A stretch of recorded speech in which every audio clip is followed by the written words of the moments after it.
There's this story today as well. A new report is linking Russia to the mysterious Havana Syndrome that's been plaguing hundreds of U.S. officials around the globe since 2016.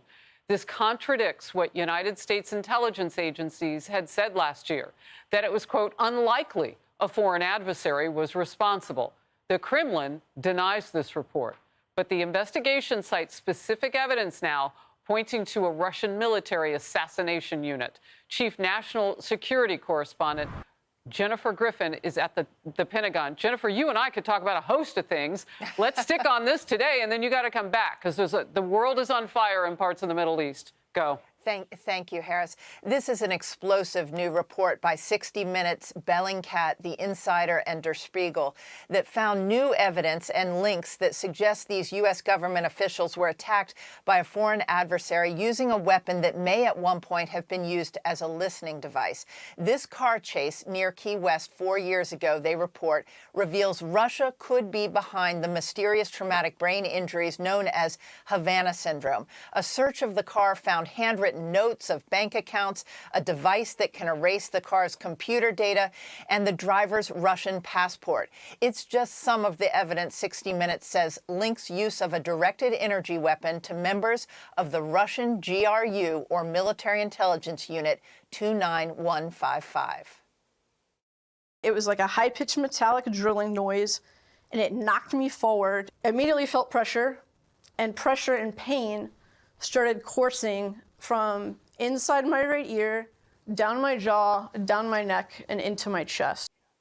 We just spoke to patient Zero, who goes by Adam to protect his identity. He was working undercover in Havana in 2016 when he experienced crippling auditory sensation that left him unable to walk or move. 60 Minutes suggests the first victim may, in fact, have been in Frankfurt, Germany 2 years earlier.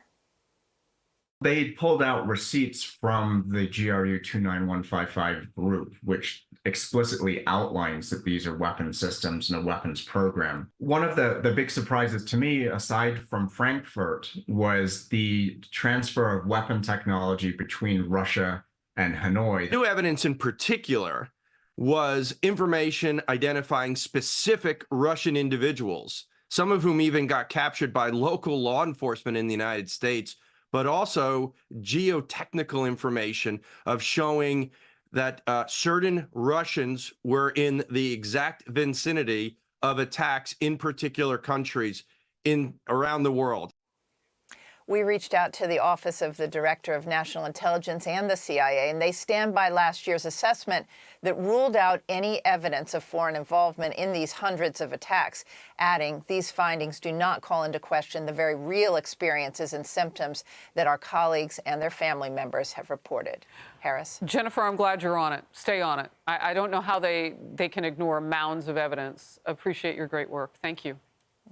Hey everyone, I'm Emily Campagno. Catch me and my co-hosts Harris Faulkner and Kaylee McEnany on Outnumbered every weekday at 12 p.m. Eastern, or set your DVR. Also, don't forget to subscribe to the Fox News YouTube page for daily highlights.